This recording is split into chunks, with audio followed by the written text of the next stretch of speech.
আমার নাম বনিতা। আমার বর একজন ট্যাক্সি চালক ছিল। একদিন আমি যখন বাজার থেকে বাড়ি ফিরে আসি, তখন বাড়ির মালকিনের চিৎকারের আওয়াজ শুনে আমি যখন বাড়ির ভেতরে যাই, তখন ভয়ে আমার চোখ দুটো যেন কপালে উঠে যায়। কারণ আমরা যেই বাড়িতে ভাড়া থাকতাম সেই বাড়ির মালকিনের সঙ্গে আমার বর জোর জবরদস্তি শারীরিক সম্পর্ক করার চেষ্টা করেছিল। এবং আমার বর কী কারণে বাড়ির মালকিনের সঙ্গে এত খারাপ কাজ করার চেষ্টা করেছিল, সেই কারণটা জেনে আপনারাও আশ্চর্য হবেন। আপনারাও আশ্চর্য হবেন এটা শুনে যে মানুষ এতটা নিচে কিভাবে নামতে পারে। আসলে আমি গ্রামের মেয়ে ছিলাম এবং আমার যেই ছেলেটার সঙ্গে বিয়ে হয়েছিল সে শহরে ট্যাক্সি চালাতো। তার নাম বীরেন। আমাদের বিয়ে হতে 1 বছর হয়ে গেছিল, কিন্তু আমার বর আমাকে নিজের সঙ্গে করে শহরে নিয়ে যেতে রাজি হয়নি। আমি যখন অনেক জেদ করেছিলাম তখন বিয়ের 1 বছর পরে আমাকে সে শহরে নিয়ে এসেছিল। এমনকি শহরে নিয়ে আসার পরে সে সবসময় আমার মুখটাকে ঘোমটা দিয়ে ঢেকে রাখত। আমার বর যখন বাড়িতে থাকতো না তখন আমি একটু শান্তি করে খোলামেলা হয়ে থাকতাম, কিন্তু সে যখন বাড়িতে আসতো তখনই আমাকে খোলামেলা অবস্থায় দেখে আমার উপরে চিৎকার চেঁচামেচি শুরু করে দিত আর বলতো, এটা তোমার গ্রাম নয়, এটা শহর, তাই এখানে সবসময় নিজেকে ঢাকা দিয়ে রাখবে। আসলে আমি দেখতে খুব সুন্দরী ছিলাম, সেই জন্য আমার বর হয়তো ভয় পেত যে আমার সুন্দর চেহারা দেখে যদি কেউ আমার সঙ্গে খারাপ কাজ করে বসে, তাই আমাকে সবসময় ঘোমটা দিয়ে থাকতে বলতো। কিন্তু আমরা যেই বাড়িতে ভাড়া থাকতে এসেছিলাম সেই বাড়ির বৌদিও খুব সুন্দর ছিল দেখতে এবং সে নিজেকে সবসময় ফিট রাখত। সে সবসময় সেজেগুজে থাকতো। সে হাত কাটা ও পিঠ কাটা ব্লাউজ পরে থাকতো। এমনকি ওই বৌদির ব্লাউজ পেছন দিক থেকে এতটাই কাটা থাকতো যে তার পুরো পিঠ ও কোমর দেখা যেত। এবং সে খুব পাতলা শাড়ি পরতো। তার পরনের শাড়িগুলো এতটাই পাতলা থাকতো যে শাড়ির মাঝে তার ব্লাউজ ফুটে উঠত। ওদিকে আমি যেভাবে শাড়ি পরতাম তাতে কোমর পিঠ দেখানো তো দূরের কথা, আমার মুখটাও ঢাকা থাকতো। ওই বাড়ির মালিক এবং মালকিন দুজনেই খুব প্রিয় স্বভাবের মানুষ ছিল। তাদের দুজনের মাঝের ভালোবাসা দেখে আমার খুবই ভালো লাগতো। ওদিকে আমার বর তো আমাকে শহরে নিয়ে আসার পরে আমার সঙ্গে যা খারাপ ব্যবহার করেছিল সেটা শুনে আপনাদেরও আত্মা কেঁপে উঠবে।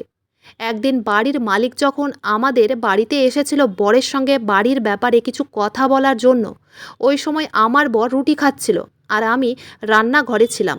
তখন আমার বর আমার নাম ধরে ডেকে বলল, বনিতা, একটা আলাদা থালায় আরও 2টো রুটি নিয়ে এসো। বরের কথা মতো আমি মুখে ঘোমটা ছাড়াই রান্নাঘর থেকে রুটির থালাটা নিয়ে আসতে দেখি বাড়ির মালিক আমার বরের সঙ্গে বসেছিল। ওই সময় যেহেতু আমার মুখে ঘোমটা ছিল না, তাই বাড়ির মালিকের নজর আমার চেহারার উপরেই ছিল। ওদিকে আমার বর তো বড় বড় চোখ করে আমার দিকে অনেক রেগে তাকিয়েছিল। আমি তখন ভয়ে তাড়াতাড়ি করে মুখের মধ্যে ঘোমটা দিয়েছিলাম। তারপর সেদিন বাড়ির মালিকের চলে যাওয়ার পরে আমার বর রান্নাঘর থেকে আমার হাত ধরে টানতে টানতে শোয়ার ঘরে নিয়ে এসে বিছানার মধ্যে ধাক্কা মেরে ফেলে দিয়ে নিজের প্যান্ট থেকে বেল্ট খুলে আমাকে বেধম মারতে শুরু করেছিল আর বলেছিল, তোকে কতবার বলেছি এটা তোর গ্রাম নয়, এটা হচ্ছে শহর। শহরের কোনো মানুষ ভালো হয় না। আজ বাড়ির মালিক তোকে কত খারাপ নজরে দেখেছিল সেটা কি তুই লক্ষ্য করেছিলিস? তোকে দেখার পরে ওর যদি নিয়ত খারাপ হয়ে যায় এবং তোর সঙ্গে যদি কিছু খারাপ করে বসে তখন কি হবে? এই বলে সে নিজের প্যান্টের বেল্ট খুলে আমাকে অনেক মেরেছিল। সে যখন মারছিল তখন আমি কেঁদে কেটে তার হাত ধরে তার কাছে হাত জোড় করে বলেছিলাম আমাকে যাতে ছেড়ে দেয়। তার পরের দিন সকালবেলা বাড়ির মালকিন আমার ঘরে এসে বলেছিল, বনিতা, কাল রাতে তুমি কেন চিৎকার করছিলে? তোমার বর কি তোমার উপরে মারধর করে? তুমি আমাকে সত্যি কথা বলো। আমি তখন বাড়ির মালকিনকে বলেছিলাম, না বৌদি, সেরকম কিচ্ছু নয়। আমি তখন বৌদিকে যেমন তেমন করে অন্য কথা বলে কাটিয়েছিলাম। বাড়ির মালকিন এতটাই ভালো ছিল যে সে সবসময় আমাকে বলতো, আরে বনিতা, তুমি নিজের জন্য কিছু করো। তুমি সারাক্ষণ মুখের মধ্যে ঘোমটা দিয়ে কেন থাকো? তোমারও নিজের অধিকার আছে নিজের জন্য সাজগোজ করার। মানুষ তো সবসময় অন্যকে দেখানোর জন্য সাজগোজ করে না, নিজেকে নিজের কাছে ভালো লাগানোর জন্য মেয়েরা সাজগোজ করে। আর তুমি তো দেখতে কত সুন্দরী, তুমি যদি একটু সেজেগুজে থাকবে তাহলে তোমাকে দেখতে আরও সুন্দর লাগবে। মালকিন যখন আমাকে একটু সেজেগুজে থাকার জন্য বলেছিল তখন আমি অনেক বেশি ভয় পেয়ে বলেছিলাম, না না, আমি যেমন আছি আমি ওরকমভাবেই থাকতে চাই। আমার সাজগোজ করার কোনো দরকার নেই। এমনকি বাড়ির মালকিন আমাকে এতটাই ভালোবাসতো যে সে নিজের সুন্দর শাড়ি ও ব্লাউজ দিয়ে বলতো, তুমি এই ধরনের শাড়ি পরলে তোমাকে খুব সুন্দর দেখাবে। কিন্তু আমি আমার বরের ভয়ে বাড়ির মালকিনকে প্রত্যেকবার না বলে দিতাম। কিন্তু সেদিন যখন আমার বর ট্যাক্সি নিয়ে শহরের বাইরে গেছিল এবং বলেছিল তার বাড়ি ফিরতে নাকি রাত হবে, তাই সেদিন সুযোগ বুঝে বাড়ির মালকিন আমাকে বলেছিল, আজ তো তোমার বর বাড়িতে নেই, আজ ভালো সুযোগ আছে, আজ তোমাকে খুব সুন্দরভাবে সাজিয়ে তোমাকে বাইরে নিয়ে যাব এবং আমরা দুজনে খুব শপিং করব, দেখবে তোমাকে খুব ভালো লাগবে। আর আমি খুব ভালোভাবেই জানি তোমার বর তোমার উপরে মারধর করে এবং তোমার বর কী কারণে তোমার উপরে মারধর করে আমি সেটাও জানি। তোমার বর চাই তুমি যাতে সারা জীবন মুখের মধ্যে লম্বা ঘোমটা দিয়ে বাড়ির ভেতরেই বসে থাকো। আমি জানি তোমার বর তোমাকে বাইরে যেতে দিতে চায় না, কিন্তু তোমার তো ইচ্ছে করে আমাদের মতোই সেজেগুজে একটু বাইরে ঘোরাফেরা করতে। তাই আজ আমি তোমার কোনো বাহানা শুনব না। আজ আমি তোমাকে সুন্দরভাবে সাজাবো। সেদিন জানি না কেন বাড়ির মালকিনের কথা শোনার পরে আমার মনের মধ্যেও আশা জেগেছিল যে আমিও তাদের মতোই সেজে গুজে বাইরে একটু ঘোরাফেরা করব। তাই সেদিন বাড়ির মালকিনের কথা অনুযায়ী তার মতোই অনেক সেজে গুজে তার সঙ্গে বাইরে ঘুরতে বেরিয়েছিলাম। সেদিন বাড়ির মালকিন তার একটা হাত কাটা ও পিঠ কাটা ব্লাউজ আমাকে পরতে দিয়েছিল।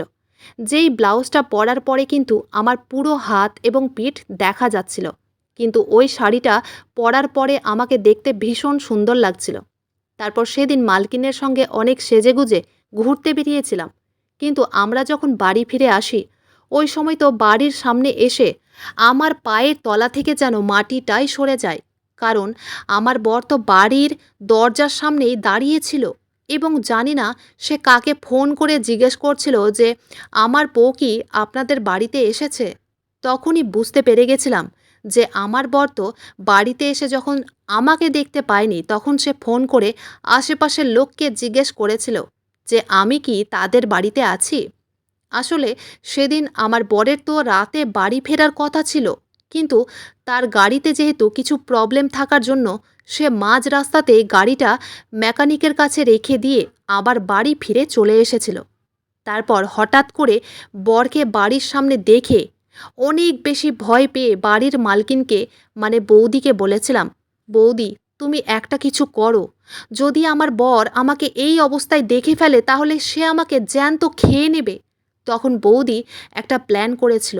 ওই সময় আমি ভয়ে একটা গাছের আড়ালে লুকিয়েছিলাম এবং বৌদি আমার বরের কাছে গিয়ে জিজ্ঞেস করলো, দাদা আপনি এইভাবে কাকে খুঁজছেন, আর আপনি বাড়ির বাইরে কেন দাঁড়িয়ে আছেন?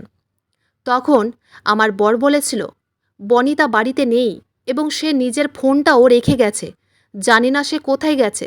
সে তো বাড়ি থেকে বেরোয় না, তাহলে সে গেল কোথায়? আমি তো গত 10 মিনিট থেকে এখানেই দাঁড়িয়ে আছি, কিন্তু তার পাত্তাই নেই। তখন বৌদি মানে বাড়ির মালকিন চালাকি করে আমার বরকে বলল, দাদা আপনি এক কাজ করেন, এখানে দাঁড়িয়ে না থেকে আমার সঙ্গে ঘরের ভেতরে চলেন, আমি আপনাকে চা করে খাওয়াবো। বনিতা হয়তো তরি তরকারি কেনার জন্য বাজারে চলে গেছে, আপনি যতক্ষণে আমার হাতের চা খাবেন ততক্ষণে বনিতা বাড়ি ফিরে চলে আসবে। ওই সময় বৌদি আমার বরের হাত ধরে টেনে বাড়ির ভিতরে নিয়ে গেছিল চা খাওয়ানোর বাহানা করে। আমার বর যখন বৌদির সঙ্গে তার ঘরের ভিতরে চলে যায়, তখন আমি তাড়াতাড়ি ওই গাছের আড়াল থেকে বেরিয়ে এসে লুকিয়ে ঘরের ভিতরে ঢুকে তাড়াতাড়ি নিজের শাড়িটা খুলে দিয়ে আলমারির ভিতরে রেখে দিই। তারপর রান্নাঘর থেকে একটা ব্যাগ নিয়ে তার ভিতরে আলু ও টমেটো ভরে আবার বাড়ি থেকে বেরিয়ে গেছিলাম এবং আবার ওই গাছের আড়ালে গিয়ে লুকিয়ে পড়েছিলাম। মালকিনের ঘর থেকে আমার বর 10 মিনিট পরে যখন বেরিয়ে এলো, ঠিক তখন আমিও মুখের মধ্যে ঘোমটা দিয়ে ওই গাছের আড়াল থেকে বেরিয়ে বরের কাছে গেলাম। বর তো আমাকে দেখে অনেক রেগে বলল, তুমি কোথায় ছিলে এতক্ষণ? আমি তখন ব্যাগটা খুলে দেখালাম ও বললাম যে তরি তরকারি কিনতে গেছিলাম।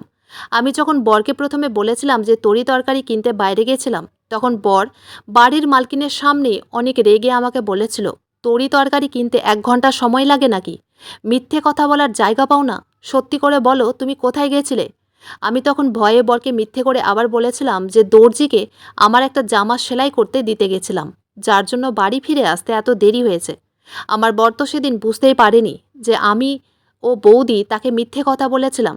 কিন্তু 2-1 দিন পরে আমার বর যখন আলমারি খুলে তার কিছু কাগজপাতি বের করতে যায়, ওই সময় বাড়ির মালকিনের হাতকাটা ব্লাউজ ও শাড়িটা দেখতে পেয়ে আমার বর অনেক রেগে জিজ্ঞেস করেছিল, এই রকম শাড়ি ও ব্লাউজ আমার আলমারিতে কি করছে? আমি তখন মিথ্যে কথা বলেছিলাম যে ওই ব্লাউজটা বৌদি আমাকে দিয়ে গেছিল সেলাই করার জন্য। সেদিন আমি অনেক কষ্ট করে মিথ্যে বাহানা করে বরের হাত থেকে বেঁচে গেছিলাম। তারপর আমার কথা শুনে বর আমাকে আর কিছুই বলেনি। আসলে আমি ভুলেই গেছিলাম যে বৌদির শাড়ি ও ব্লাউজটা ফেরত না দিলে তো বর আমাকে সন্দেহ করবে। আর যদি আমার বর সত্যি কথা জানতে পারে তাহলে সে তো আমাকে জ্যান্ত মাটিতে পুঁতে দিবে। তারপর আমি তাড়াতাড়ি করে বৌদির শাড়ি ও ব্লাউজটা ফেরত দিয়ে এসেছিলাম। তারপর সেদিনের পর থেকে সুযোগ পেলেই আমি বৌদির সঙ্গে সেজেগুজে ঘুরতে বেরোতাম, এবং এই ব্যাপারে আমার বর তো কিছুই জানতো না। এইভাবে আমার তো বেশ ভালোই দিন কাটছিল। বর যখন বাড়িতে থাকতো না তখন আমি বাইরে যেতাম, এবং বর যখন বাড়িতে থাকতো তখন ঘোমটা দিয়ে থাকতাম। তারপর সে যখন নিজের ডিউটিতে চলে যেত তখন আমি বৌদির সঙ্গে সেজেগুজে আবার বাইরে বেরোতাম। সেদিন আমি ও বৌদি যখন বাইরে ঘোরাফেরা করার পরে বাড়ি ফিরে আসি তখন বৌদি আমাকে বলেছিল, আমিও তোমার সঙ্গে তোমার ঘরে যাই, আর তুমি তাড়াতাড়ি শাড়িটা খুলে আমাকে দিয়ে দাও এবং নিজের শাড়ি পরে নাও, না হলে তোমার বর জানতে পারলে তোমার উপরে আবার সন্দেহ করবে। তারপর আমরা দুজন যখন ঘরের ভেতরে ঢুকি তখন আমার মাথায় যেন আকাশ ভেঙে পড়ে, কারণ আমার বর ঘরের বিছানাতেই বসেছিল এবং সে আমাকে ও বৌদিকে দেখে শয়তানি হাসি হেসে বলল, তুই কি ভেবেছিলিস এইভাবে মিথ্যে কথা বলে হাত কাটা ব্লাউজ পরে বাইরে ঘুরে বেড়াবি আর আমি কিছুই জানতে পারবো না? তারপর সে বিছানা থেকে উঠে এসে আমার চুলের মুঠি ধরে বলল, এইভাবে নিজের পিঠ ও পেট দেখিয়ে বাইরের ছেলেদেরকে নিজের দিকে আকর্ষণ করার জন্য বাইরে যাস? সে যখন আমার চুলের মুঠি ধরেছিল তখন বাড়ির মালকিন আমার বরের হাত ধরে বলেছিল, বনিতাকে ছেড়ে দাও, ওকে এইভাবে মারার তোমার কোনো অধিকার নেই। আমার বর তখন অনেক বেশি রেগে গিয়ে বাড়ির মালকিনকে বলল, তুমি এখান থেকে বেরিয়ে যাও, তোমার কোনো অধিকার নেই আমাদের মাঝখানে আসার, আর আজ যা কিছু হচ্ছে সব কিছুর জন্য তুমি দায়ী। তুমি আমার বউকে খারাপ পথে নিয়ে গেছো। তারপর বৌদিকে আমাদের ঘর থেকে বের করে দিয়েছিল।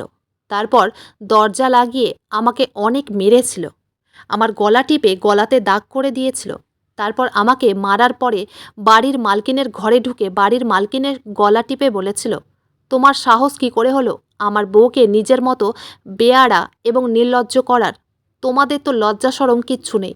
তোমরা তো উলঙ্গ হয়েও বাইরে চলে যাবে, তাই বলে কি তুমি আমার বউকেও নিজের মতো করবে? তারপর বাড়ির মালকিন আমার বরের গালে একটা থাপ্পড় মেরে বলেছিল, তোর সাহস কী করে হলো আমার ঘরের ভেতর ঢুকে আমাকে এইভাবে স্পর্শ করার? এই বলে বাড়ির মালকিন আমার বরকে নিজের ঘর থেকে ধাক্কা মেরে বের করে দিয়েছিল। ওই ঘটনাটা হওয়ার 2 দিন পরে আমার বরের মোবাইলে যা দেখেছিলাম তাতে আমার মাথা পুরো ঘুরে উঠেছিল, কারণ আমার বর লুকিয়ে নিজের মোবাইলে একটা মেয়ের ভিডিও দেখেছিল। তারপর আমি যখন বরের কাছে গেলাম তখন ওই মেয়েটির চেহারা দেখতেই আমার পায়ের তলা থেকে যেন মাটিটাই সরে গেছিল, কারণ আমার বর যেই মেয়েটির ভিডিও দেখেছিল সেটি আর কেউ নয়, আমাদের বাড়ির মালকিন ছিল। আসলে বাড়ির মালকিন যখন স্নান করে এসে উলঙ্গ অবস্থায় নিজের শরীরে ক্রিম লাগাচ্ছিল ওই সময় আমার বর জানালার ফাঁক দিয়ে নিজের মোবাইলে বৌদির উলঙ্গ অবস্থার ক্যামেরা করেছিল। আমি যখন বরকে বলেছিলাম, তোমার লজ্জা করে না আমাদের বাড়ির মালকিনের উলঙ্গ অবস্থার ভিডিও নিজের মোবাইলে করেছো? আমি এক্ষুনি সব কথা মালকিনকে গিয়ে বলে দেব, না হলে তুমি নিজের মোবাইল থেকে বৌদির ভিডিওটা ডিলিট করো। আমি যখন বরকে হুমকি দিয়েছিলাম তখন সে আমাকে অনেক মেরেছিল এবং আমাকে ঘরের মধ্যে দড়ি দিয়ে বেঁধে রেখেছিল। ও বলেছিল, তোর ওই মালকিন আমাকে অপমান করেছে, এমনকি আমাকে থাপ্পড় মেরেছে, তার এই প্রতিশোধ আমি নেবই। এই কথা বলে আমার বর যখন বৌদির ঘরে গিয়ে তার ওই ভিডিওটি দেখিয়েছিল তখন বৌদি বলেছিল, ওই ভিডিওটি যদি আমার বর নিজের মোবাইল থেকে ডিলিট না করে তাহলে বৌদি কিন্তু থানায় গিয়ে তার নামে কেস করবে। আমার বর বাড়ির মালকিনের হুমকি ভরা কথা শুনে জোর জবরদস্তি তার শাড়ি ও ব্লাউজ খুলে তার সঙ্গে অশ্লীল কাজ করার চেষ্টা করেছিল। এমনকি ব্লাউজ খোলার পরে বৌদির নরম জায়গায় এত বাজেভাবে দাঁতের দাগ দিয়েছিল যে তার সেখান থেকে রক্ত ঝরা শুরু হয়েছিল। আমার বর বৌদির সঙ্গে আর বেশি কিছু খারাপ কাজ করবে ঠিক তার আগেই ওই বাড়ির মালিক বাড়িতে এসে হাজির হয়েছিল। আসলে আমার তো আগেই সন্দেহ হয়েছিল যে আমার বর নিশ্চয়ই বৌদির সঙ্গে খারাপ কাজ করার ব্যাপারে ভাবছে। শুধু তাই নয়, আমি আগেই দেখে ফেলেছিলাম যে আমার বর বাড়ির মালকিনের উলঙ্গ অবস্থার ভিডিও করেছিল এবং আমি সেদিন রাত্রিবেলাতেই বাড়ির মালিককে সব কথা বলেছিলাম যে আমার বর বৌদির সঙ্গে খারাপ কিছু করতে পারে এবং তারা যাতে সতর্ক থাকে। আমি যেহেতু আমার বরকে খুব ভালোভাবেই চিনতাম ও জানতাম এবং আমি এটাও খুব ভালোভাবে জানতাম যে বৌদি যেহেতু তাকে থাপ্পড় মেরে অপমান করেছে, তাই সে চুপচাপ হাতে হাত দিয়ে বসে থাকবে না।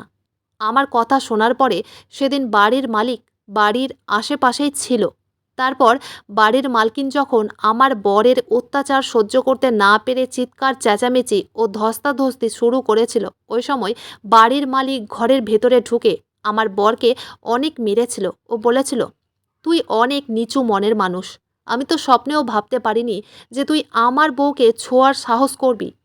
তোদের মতো মানুষকে আমি নিজের বাড়িতে ভাড়া দিয়ে অনেক বড় ভুল করেছি। আমার বউ অনেক আগেই তোর ব্যাপারে বলেছিল যে তুই কিভাবে বনিতাকে মারিস। এত বাজে মানসিকতা নিয়ে তুই কোনোদিন আগে বাড়তে পারবি না।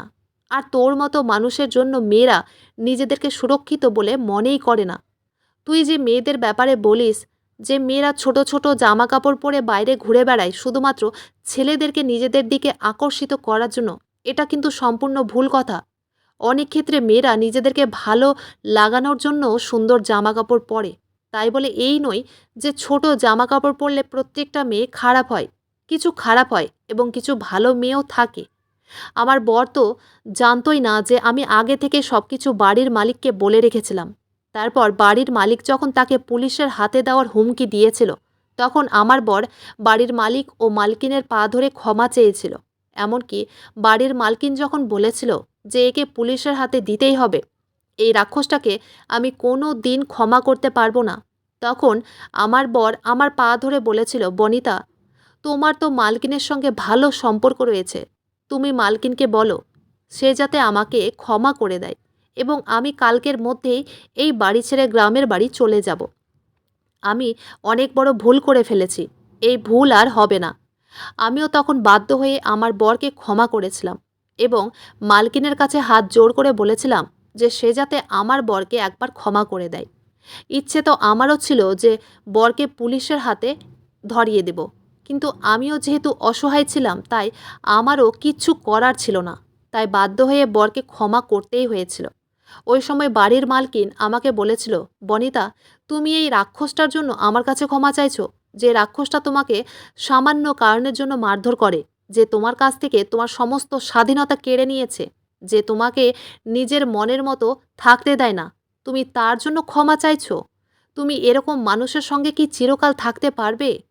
আমি তখন মালকিনকে বলেছিলাম, মালকিন, আমি গ্রামের মেয়ে। আমার বাবা মা অনেক অসহায়। তারা তো অনেক কষ্ট করে নিজেদের পেটের ভাত জোগাড় করে।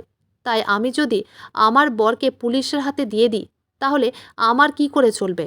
তাই আমার কাছে কোনো উপায় নেই। আমি আমার বরকে একটা সুযোগ দিতে চাই।